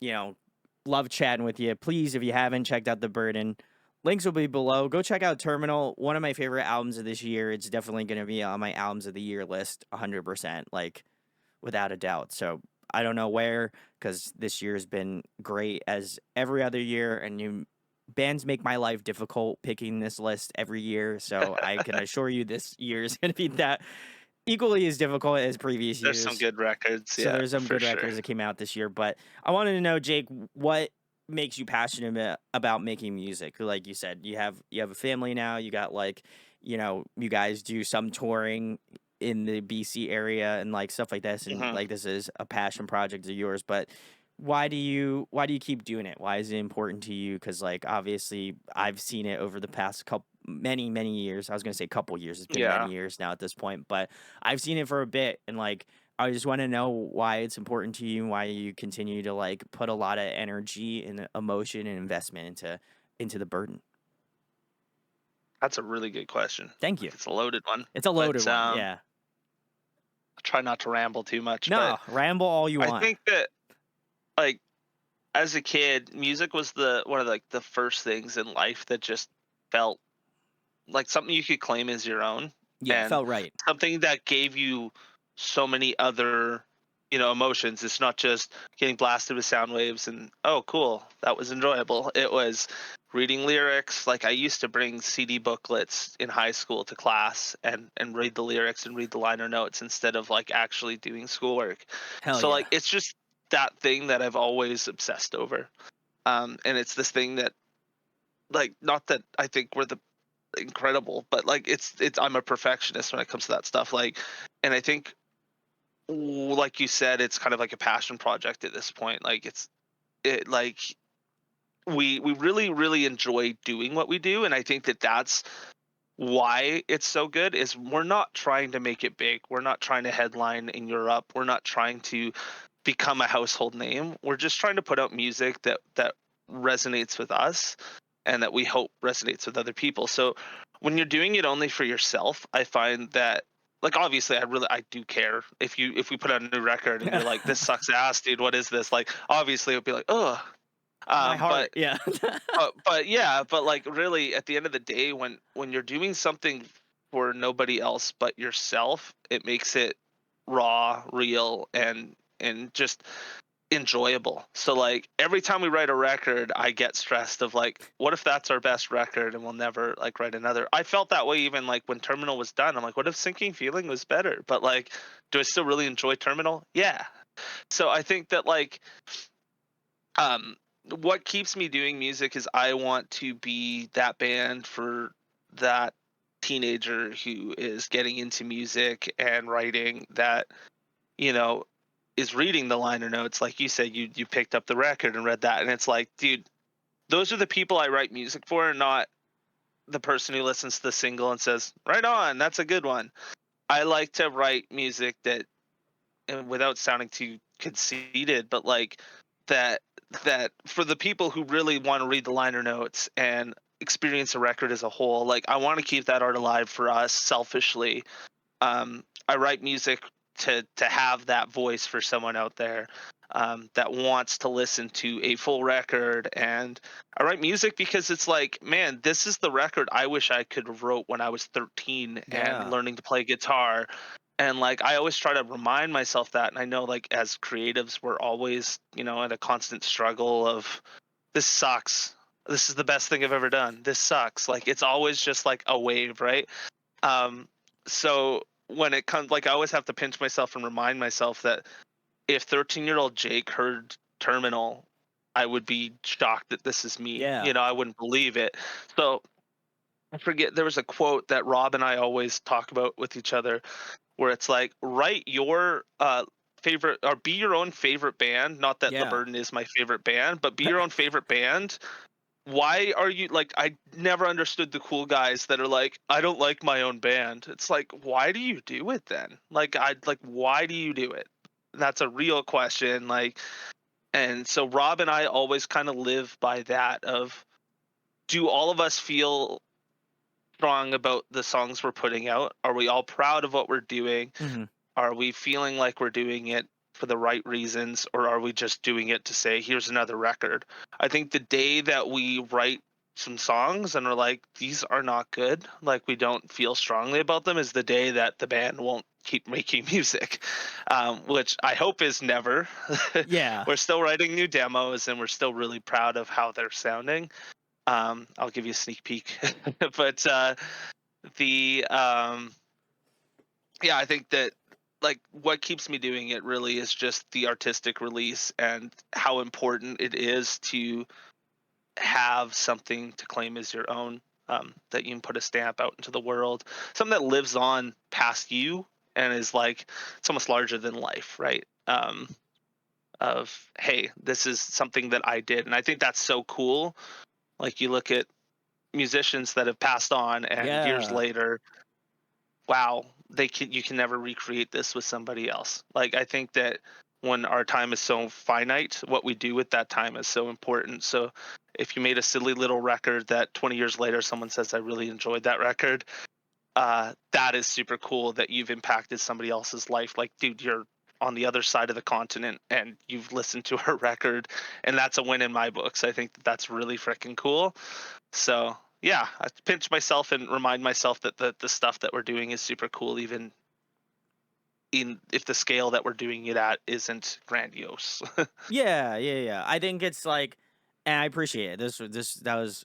I think you couldn't have nailed it more, honestly. But like, I think it's important that like, even me, like as being a content creator, like I have to know that like somebody's watching this and is like, this guy is like somebody I want to aspire to be like, and like Yeah, to me is like crazy. Like I'm like that to me, I would have never expected that. Like if the channel does well, great. I love it. You know, if it doesn't do well, that's fine too. You know, it's like I feel like sometimes people think like, oh wow, you're really thinking really selfishly about this. And I think art sometimes is just a little selfish, right? Like you want to you be have able to to have a little ego you have to about have a it. little ego. Yeah. I think there's something about it that's like there's a healthy aspect to having just like a bit of pride in what you do, right? And I think that like Hmm. as much as I make like self-deprecating jokes about like me not being like Same. the best interviewer ever, I think it also is putting a perspective on like me. So I don't get that ego like not that I would, but like just like putting myself in check and being like, hey, there's always room for you to improve. There's always room for you to do better as an interviewer, or like you couldn't ask better questions, or like blah blah blah. But I Hmm. find that like the artists and being able to see like your band, you know, for I don't know, I think we've been friends for at least like 5 or 6 years now at this point. Like to see the burden going from like, you know, present and past tense to sinking feeling to now terminal, like to me as not only a fan but a friend, like it's so cool to see you guys improve and improve and improve and improve with each release, that it just makes me excited to always be able to share your band with other people, because I think that you guys go about it in such a way that like you can tell you guys love doing it, and that like you wouldn't have put it out if you didn't love it, you know. And like obviously there's always going to be that little voice in your head that's like, oh you could have changed up the chord in this part, or like I could have screamed better in this part, or I could have done, you know, whatever, or Ross could play bass, you know, whatever, I don't know. Like there are those moments where I think it is like you can really overthink it, but I think that you guys like basically get to the point where like you can like there's not much more else you could do, and like you stop at that line and you're like, okay, we can nitpick this all the way, but we're not, you know. Like I even went back and looked at like watched our interview in 2020. It's like Sinking Feeling had just come out, like, you know, not much longer after that point, or Yeah, actually it was after that. But like seeing from that like 2020 and being like, hey, we're already starting to work on the next release, like, you know, that's a 3 year gap, you know. And like I think you guys have again taken that 3 year gap and worked your magic on it, you know. There's something about it that I think that, again, not to just like shill for your band, but like generally I love this record. Like it's an album that I try to share with all of my friends that are really into like post-hardcore, metalcore, that sort of genre, because to me it's such a nostalgic feeling or sounding record, but also very like hmm, modern in the way that it's approached. And like it's a you're always going to be a band that I'm always going to be posting about, making content about. Like you're a true OG homie, you know. And that's like to me it's like that's an important thing, that whether you guys are releasing stuff like in a 3 year gap, a 2 year gap, a 1 year gap, a 5 year gap, whatever, like whenever you have the next release out, it to me it's like you guys are always going to be an important centerpiece to like the type of content that I put out. And like just trying to like show a lot of love to bands that again I would have never met otherwise because of the internet. So, you know, wanted to give this a lot of love, and that's probably why I pestered you so much to get you on the show, because no, I I know appreciate it's it. good. I know it's good, and people need to hear it, you know? Oh, well, that means the world, man. And I really think that, like, the whole nitpicking thing you said and ego, I think, like, once that dies, your project kind of dies. Yeah. Like, and I think it's all about tempering your expectation, but also being self-critical. Because if you're just like, I don't know, like if I like I talked about gibberish lyrics, like if I was just like, fuck, they sound good enough, like they kind of make sense. Let's just keep it, and oh well, the melody's all right. Like, no, the day that you stop being like, oh, I can do something better or I can do this. Like, there's a healthy amount of that that's really important. Mhm. And like, you don't make an interview because you're like, oh, this interview is going to get a million views and I'm going to be really pissed off when it doesn't, right? You don't do it for that reason. You do Yeah. it to have these great conversations and expose people to things that they might have not been exposed to. And that's like where human curiosity, why podcasts are such a big thing in like information overload era, right? Where we're Yeah. just always constantly stimulated to have just an audio track or a video of just two people talking is it's still a tangible media that people are drawn to. So like, yeah, I think that like that I love that you how you put this all together. But and I love how much love you've given us. Like it really, we do appreciate it, and I'll always come on the show, dude. It's a ride or um, die. Yeah, we're ride or Oh dies yeah. for each other. Hell So yeah. Hell it's yeah. great. I'll always support you. But Same. well, thanks, man. But yeah, I think that like our goal as a band, now that we have kids, like Rob has a son that just it's about 1.5 now. Oh. My daughter's 2.5 months, Woo. and yeah, so we're like, why? What if we're the equivalent of like our parents' generation playing in '80s bar like cover bar bands, but we're like the dads in a screamo band that like our Yeah. kids are like, nobody cares about your stupid screamo music, dad. Like, yeah, cut your hair, like, Can't um, be emo forever, all right? yeah, yeah, it's not a phase, mom. Yeah. But I mean, I'd name my daughter Emery after the Yeah, band, so Bam like, Emery, yeah.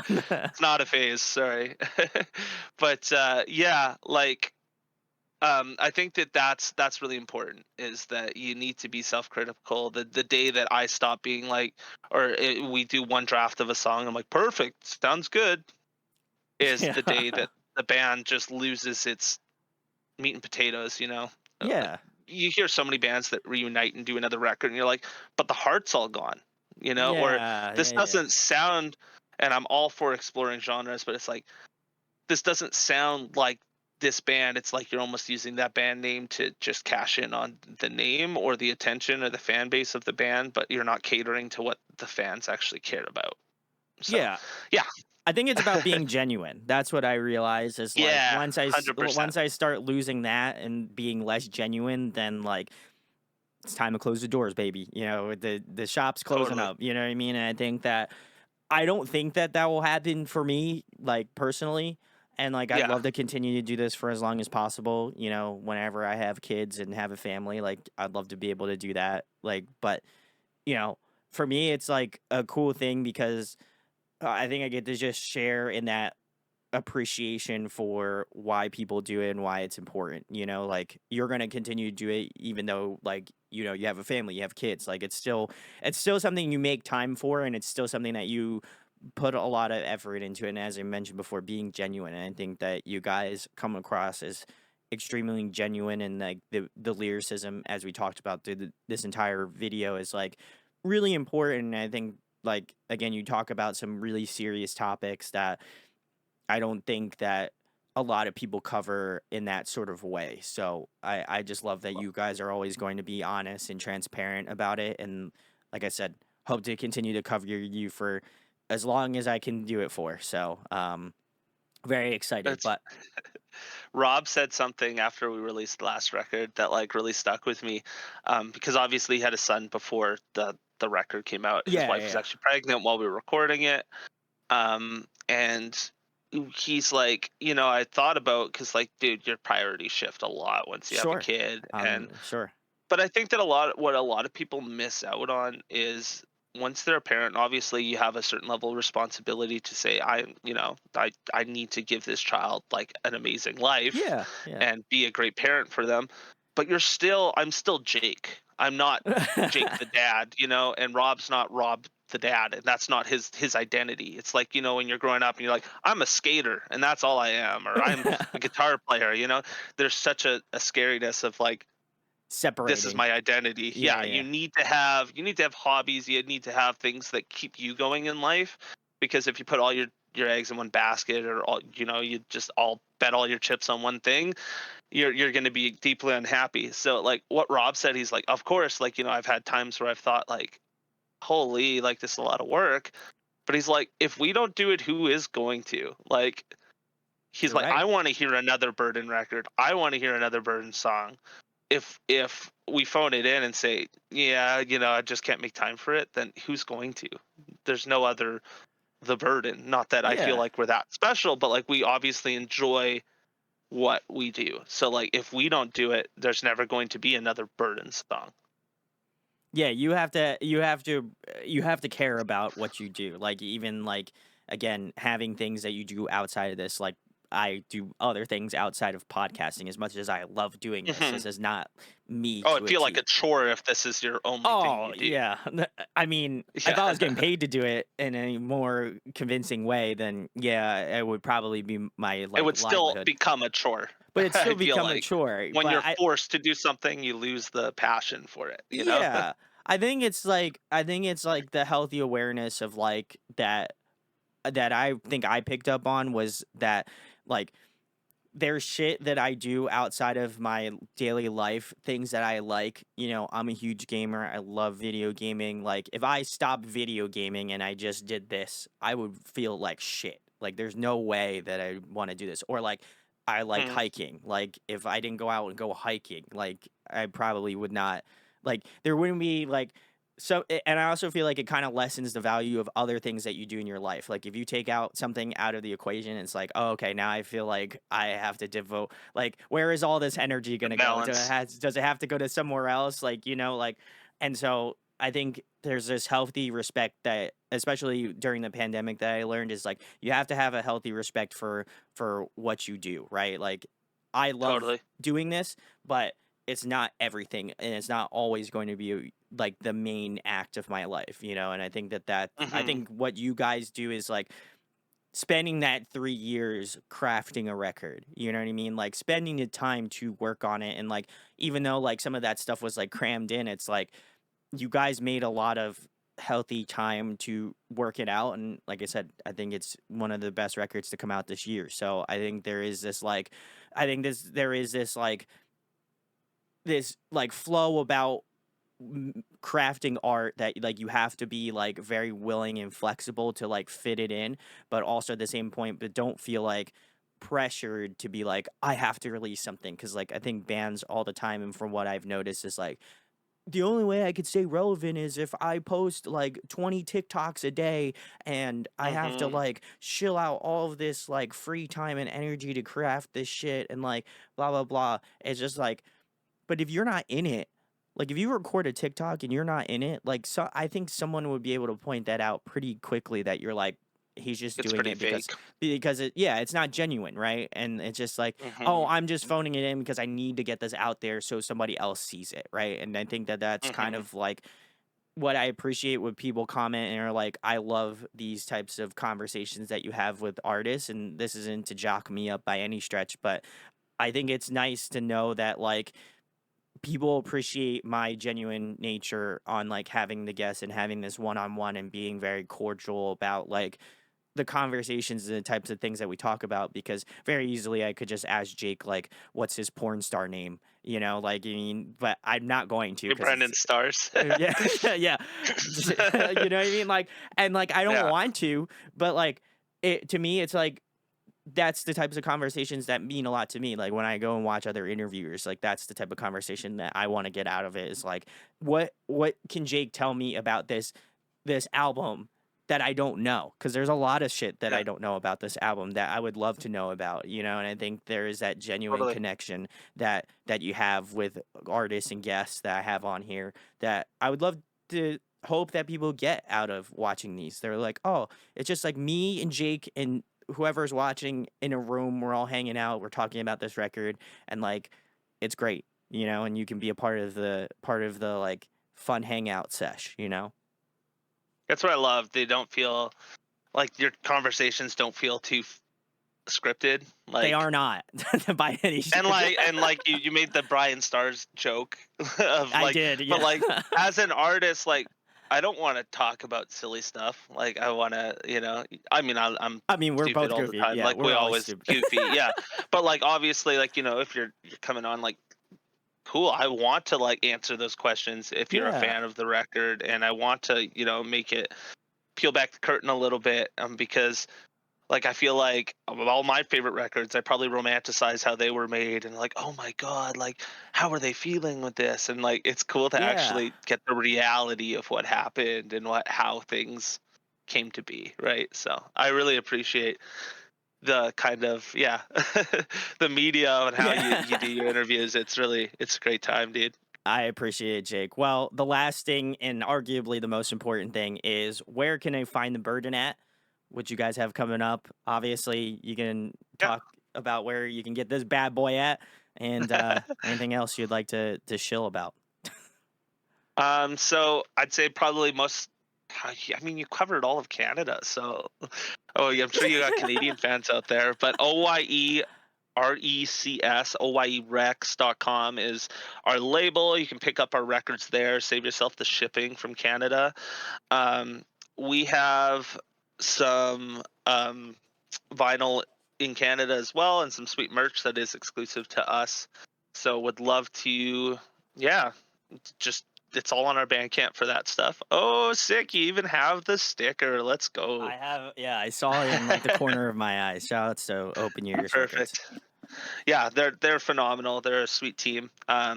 We hope to keep working on music. I mean, obviously, the support helps OYE see that people want to keep hearing us. So, I mean, the more support we have, the more likely we'll have more music more frequently.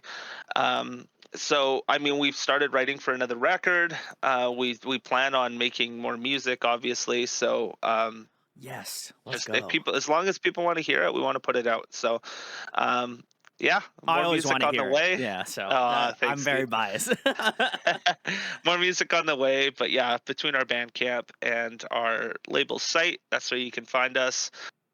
We suck at posting on social media. We do it every so often, but yeah, I mean, if you love early 2000s, mid 2000s metalcore, post hardcore, we might be the kind of band for you. And hope you love Terminal and going backwards. I think we're the kind of band that'd be funner to go backwards in our catalog. Like you had Yeah, talked about going I would like agree. I would agree. chronological. I Yeah. would agree. Yeah, that's kind of Yeah. cool. Every I'm about. record's different enough, but kind of like, yeah, lives in the same home. So yeah. Thank you so much for your time, man. I Oh, appreciate it. of course. I want to give a special shout out as well. I know I've never actually met Rachel Reacts, but I know she also did an album Hell review yeah. of your album. So big salutes to Rachel. She's not Super that I cool. feel like she needs a plug, but go check her stuff out. She's great. Would love to have her on the chat. Maybe that'll be Do that. something in the future. But One uh, reactor to another. homie to homie, she's great. Hell She's yeah. she's really doing the Lord's work out here. So Phenomenal. gotta give her some love. But you know what else I have to give love to? This new album, The Burden, Terminal. Please, seriously, this is again one of the best albums to come out this year. I not no cap. Jake did not pay me to say this. I have bought every I was just gonna say Terminal record. I have bought every Burden record on vinyl. I have all of it. So go check it That's out. wild. I You have love this. presence of past tense too? I do, yeah. That's so And I have limited. the There's like 30 of and those, I have dude. the cassette. I have the cassette of Modern Disease too, because you didn't put that Wow, on vinyl. all the way back. I got it No, all no, the way it's too back. long to fit on a vinyl, unfortunately. But What? Oh man. yeah, I would have to do double LP, and that's way too much money. So, wow, I look at have it you all. go. I'm I the true appreciate it. OG. Yeah, I remember. And then they sent me like a ton of shirts, and I still have like Yeah, a majority of them. So I got to get the new hoodie. That cool. hoodie looks fire. So, guys, Oh, it's comfy. listen, go check out The Burden. I love this band. They are a true OG band from my yesteryears of doing YouTube. So I love them so much. And honestly, this album is just an emotional roller coaster in like the best way possible. So if you can go give it some love, you can go stream it. go do it. Honestly, they deserve it, and they put a fantastic record out. So go give them some love. If you enjoyed this interview, share, like, and subscribe. It goes a long way. I'm happy to announce that I did go over 3,000 subs today. So at today, the day we're recording it. So thank you so much. Shout out. I feel so blessed and, so humbled by all of you guys that go to check out my stuff. So hopefully I'll continue to bring you some great content still. Yeah, everything from metal to K-pop to anything in between. So check it all out. And massive shout outs to Jake and the Burden, as always, for coming back and chatting with me. It's much love. Hell yeah. Thanks, dude. Appreciate it.